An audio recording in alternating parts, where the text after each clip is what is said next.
Thanks very much, Liam. Mr Minister, Director-General, panel members, ladies and gentlemen, thank you very much. It is a privilege to be here today representing the Institute. I offer some comments today on what a good planning system would look like to me. My comments are reflective of the position taken by the Planning Institute New South Wales Division in identifying the need for a new Planning Act.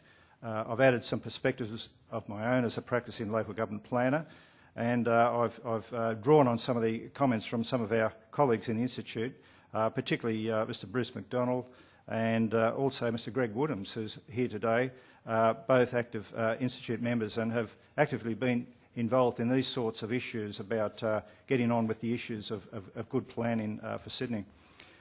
Firstly, the need for a new Planning Act has been very well established, having regard to the current Act's complexity, lack of adequate emphasis on community and economic outcomes, lack of confidence by the community in planning and the planning system, lack of coordinated funding mechanisms for public facilities and infrastructure, and the failure to keep pace with evolving and emerging issues such as population growth, environmental and social sustainability and climate change.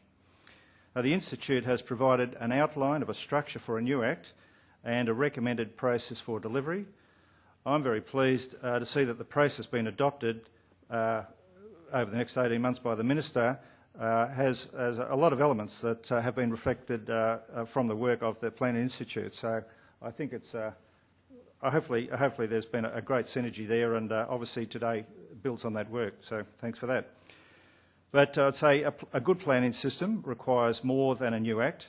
There is a need for fundamental changes in the way we operate if the failures identified that I mentioned above are not to continue.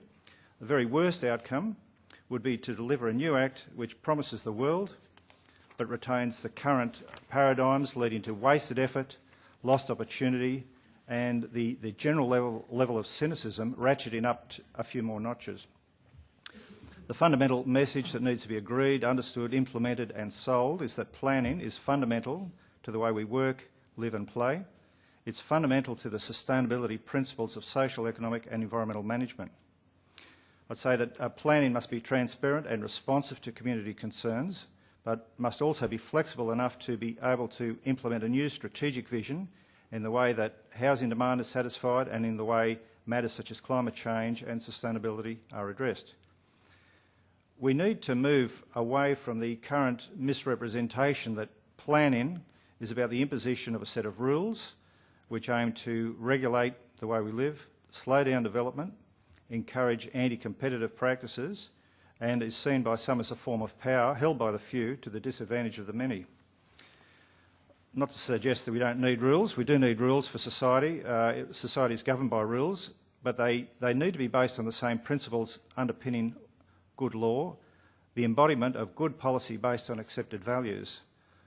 The rules or laws are applied as a tool assisting the fundamentals of a good planning system. So I'd suggest planning is a spatial science relating to determining the future role of spaces, and we identify spaces such as the state, regions and local government areas. The planning determines the sustainable future form for a place. Planning allows for the expression of the individual character of the place, and planning provides for the provision of needed infrastructure and services. A new governance model is essential for the new planning system. A successful model has been applied in Western Sydney and is identified as a regional planning advisory group.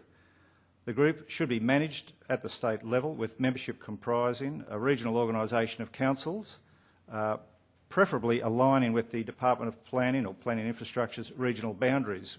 There's always boundary issues with planning and they never match, ever. We need to have government agencies as a key to the infrastructure needs of the region. So we need that membership in that panel. You can't do these things by remote control.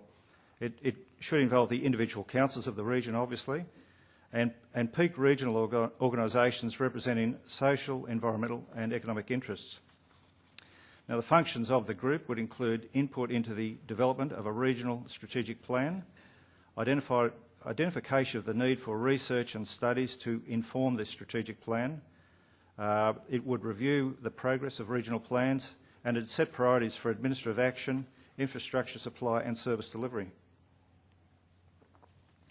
The activities of a regional planning advisory group through the regional strategic plan would feed down to the local environmental plans and up to the state plan.